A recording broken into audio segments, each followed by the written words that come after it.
Naam, assalamu alaikum wa rahmatullahi wa barakatuh. Ndugu Waislamu popote pale mlipo, watu wa kheri na wapendwa katika imani.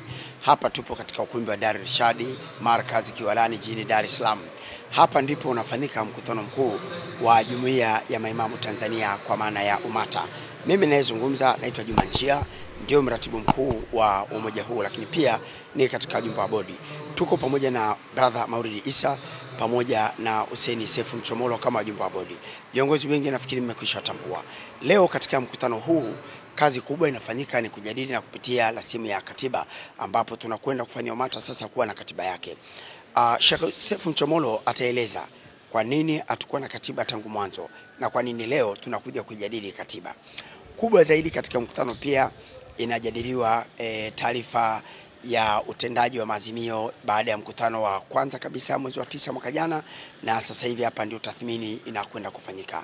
Lakini pia inakwenda kujadiliwa vipaumbele vya mpango mkakati wa 2025 kwa Uislamu.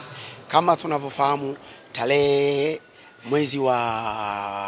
kama miezi miwili imepita, UMATA ilifanya warsha maridhawa pale msikiti wa Mtambani, ambapo mgeni rasmi na aliongoza alikuwa ni Profesa Musa Asadi, na mpango mkakati uliowasilishwa na dada yetu kipenzi Hajati Dr. Neema Kiule CPA.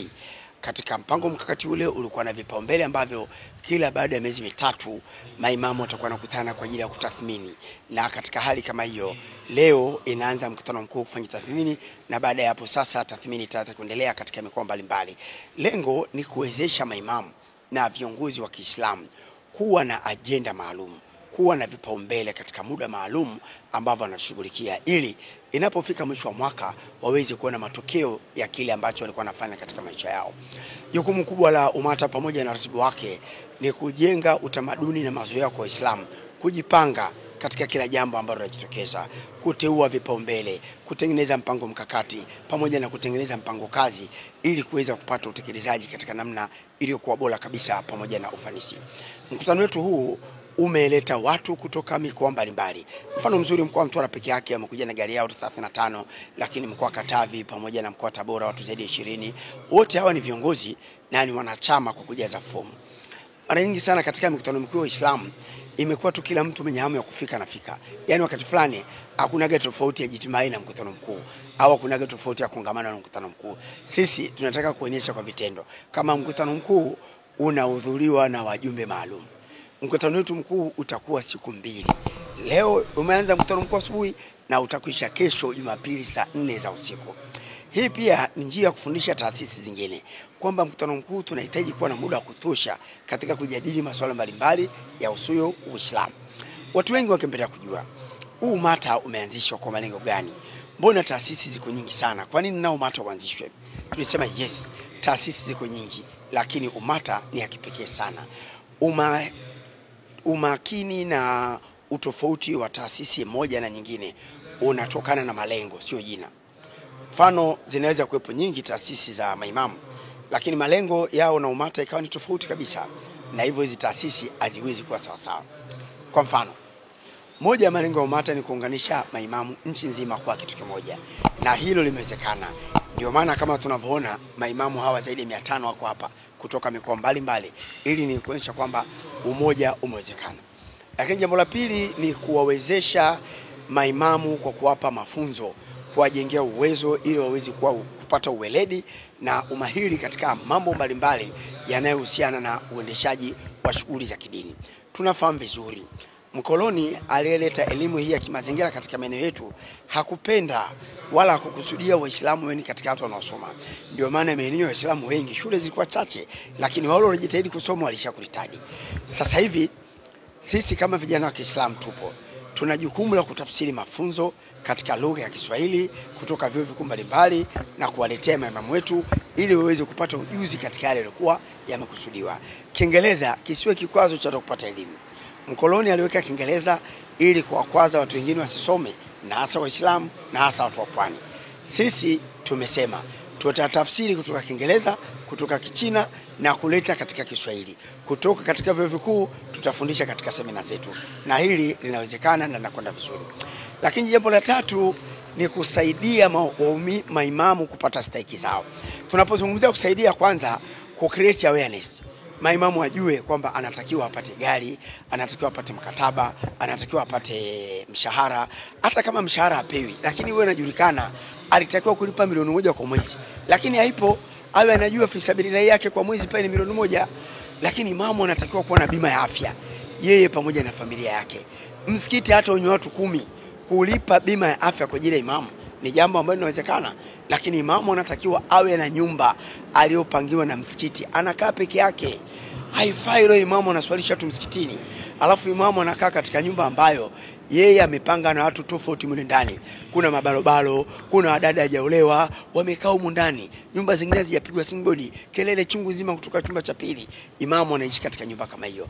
Dini yetu haiwezi kuwa na heshima. Ni lazima tu create awareness na tusaidie maimamu kupata stake ya kuishi katika nyumba zilizokuwa bora zaidi. Lakini jambo lingine maimamu wanatakiwa kwenda likizo. Leo imamu akienda likizo, akipata msiba, akirudi basi anakuta nafasi yake kachukua mtu mwingine. Tunataka imamu aende likizo na alipo mshahara wake na ijulikane kwamba imamu huyu hatakuwepo hapa kwa siku ngapi na nani ambaye atakaimu nafasi yake. Leo maimamu wengi hawasafiri kwa kuhofia tu kwamba akirudi nafasi yake hataikuta. Lakini pia tunataka maimamu wawe na mafao. Imamu afike mahala akisha stafu ajengewe nyumba. Hebu imagine imamu ameishi miaka yote pale msikitini anafanya kazi, anafika mahala anashindwa kutoka kwa sababu atashinda kuishi. Vijana waangalie kama imamu ndio katafuta msikiti, imamu kafanya nini, midamu umekuwa mzee, wanasema hafai, wanaanza kumsumbua na kumtupilia mbali vitu vyake. Badala yake pale wanaingia watu wengine kinguvu. Lakini kama itajulikana ikifika muda huu imamu atastafu, atabaki kuwa mwalimu, atabaki kuwa mshauri, lakini amejengewa nyumba ambayo atakuwa anaishi na familia yake na anapewa sehemu ya mshahara wake kama 80, 60, lakini amepewa shamba, amepewa nyumba, amepewa duka au kitu ambacho kitamfanya imamu wetu aweze kuishi vizuri. Haiwezekani msikiti unaswaliwa na watu wana nyumba nyingi nzuri, lakini hata nyumba ndogo tu imamu kumalizia uhai wake inakosekana. Watu wanaswali msikitini, wanasababishwa na imamu, wana maduka, wana mabiashara ya kila aina. Inashindikana vipi imamu kwa kustafu kwake akapewa biashara kuendesha maisha yake? Sisi kama umata kazi yetu ni kuratibu haya mambo yaweze kupatikana kwa maimamu wetu. Tukifanya hivi kila mtu atatamani kuwa imamu kwa sababu ni kazi nzuri na mwisho ina maslahi yaliyokuwa bora zaidi. Kipaumbele kingine au lengo lingine la imamu la 4 ni kusimamia maadili ya Kiislamu katika jamii. Leo tunashuhudia mwenye nguvu, mwenye umaarufu, mwenye fedha, mwenye madaraka, mwenye cheo, wengi katika hawa ujiona wako juu ya Uislamu. Wanaweza kusema chochote, wanaweza kufanya chochote juu ya Uislamu na hakuna mtu yote wa kuweza kuwauliza. Hebu tazama wasanii wangapi ambao leo wanafanya uhuni, wanafanya ufuska wa kuwazini mabinti wa watu kwa sababu tu wana hela na maarufu. Wale mabinti wakipata mimba kwa bahati mbaya, wasanii utamba kwamba watoto ni kwao. Wakati sheria yetu ya Kiislamu inaeleza wazi mtoto aliyezaliwa nje ya ndoa ni mtoto wa nani. Leo unamsikia msanii anajisifu, mimi na watoto 16 na kila mtoto na mama yake na hakuna hata mmoja niliyokumuoa. Huu ni uharibifu wa maadili katika jamii. Hebu kumbuka wakati ule yule msanii maarufu anaulizwa, mwezi wa Ramadhani unakwenda kusaini mkataba kutangaza kubeti, dini yako inasema hadi kuhusu hili, lakini wewe pia ni Muislamu hujafunga. Binti wa watu katoa maovu wake kasema, mimi ndio ni Muislamu na nimefunga na sifikiri kama dini yangu inasema kubeti ni haramu. Hakuna mtu yote aliyemwita yule binti na kumuonya. Lakini kwa nini anafanya hivi? Ni kwa sababu katika jamii yetu hakuna mlinzi wa maadili ya Kiislamu. Hebu tazama yule msanii mwingine ambaye alisimama akasema yeye ameota Mungu ni mwanamke. Nini kilitokea? Kesho tena akaja kusema mambo mengine. Ni kwa sababu hakuna mlinzi na msimamizi wa maadili katika jamii. Sasa kwa sababu maimamu ndio walezi wa waumini, wao ndio wanafaa kusimamia maadili, na ndio maana hili likawekwa kwa katika lengo la 4 katika malengo ya umata. Hebu niambie taasisi gani ya maimamu ina malengo kama haya? Lakini lengo la 5 ni kusaidia misikiti kufikia lengo la ile misikiti wakati wa Mtume SAW. Na lengo lenyewe ni kuhakikisha misikiti inafanya dawa, inatofanya huduma. Tunaposema misikiti kufanya dawa, maana yake nini? Tunaposema misikiti kufanya dawa, ni misikiti kuwa na program za kuwajenga Waislamu wanaozunguka ule msikiti. Leo unaona misikiti yetu mingi, wale ambao wanaswali katika ile misikiti ni watu wa kutoka mbali, wenyeji na wazao wa pale utakuta ni wachache sana. Ni kwa sababu misikiti haifanyi program za kujenga waumini, haifanyi program za kuzalisha waumini. Watu wamekaa tu, msikiti hauna semina, hauna muhadhara, hauna makongamano, hauna itikafu kwa wale waislamu wanaozunguka eneo lile, ili kuwajenga kiroho na kuzalisha waumini wengi sana. Sasa hapa tunazungumzia swala la dawa. Lakini tukija katika swala la hidma, aibu ilioje, msikiti unaswaliwa na watu wengi, kila siku anasimama kipofu huyo zaidi ya miaka 10 anaomba hela chakula. Anasimama mtoto yatima amekosa ada, wengine wanaona aibu atakuja kuomba msikitini, wanakata tamaa. Kwa sababu gani? Msikiti haufanya huduma, hautoi huduma. Misikiti yetu leo imekuwa ni kama magodauni tu ya kuswalia na kuondoka. Watu wanakaa kwenye safu moja na imamu kila siku sufufa kumu, kidole kidogo na kidogo gusane, mabega kwa mabega gusane, lakini kesho yule mwenye bega aliyegusanisha pale akiwa anaumwa, hakuna mahala ambapo mtu atamuuliza habari zake. Ilikuwa napaswa imamu akawa anajua katika msikiti kuna mayatima wangapi, katika msikiti kuna wajane wangapi, katika msikiti kuna vipofu wangapi, alafu akatengenezwa utaratibu wa namna ya kupewa mitaji na kuwezeshwa kimaisha. Huyu ni kipofu anasimama msikitini, sio kwamba mke wake ni kipofu, sio kwamba mke wake, watoto wake ni vipofu, anaweza kuwa kipofu yeye, lakini kamati ya msikiti ikafanya huduma ya kumwezesha kibiashara mke wake, watoto wake. Huyu kipofu hawezi tena kuja msikitini kuomba. Uwezi ukasikia leo imamu anasema katika msikiti wetu watoto wangapi bado hawajakwenda shule, wamekwama kwa sababu ya ada, wamekwama kwa sababu ya sale. Uwezi kusikia kitu kama hicho. Na bado wako maimamu, imamu anapeleka taarifa, mtoto anapeleka taarifa amekosa ada, amekosa vifaa vya kwenda shule, imamu anapuuza ile taarifa. Mtoto anahangaika mpaka na ghairi. Na ndio hiyo ukienda maeneo mengi ya Swahili watoto waendi shule, ni kwa sababu misikiti haijachukua nafasi yake ya kutoa huduma.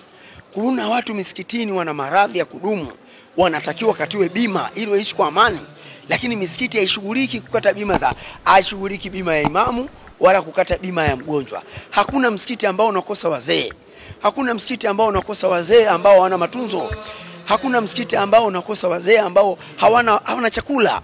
Lakini hakuna msikiti ambao umeweka utaratibu wa kuwalisha wazee ambao hawana uwezo.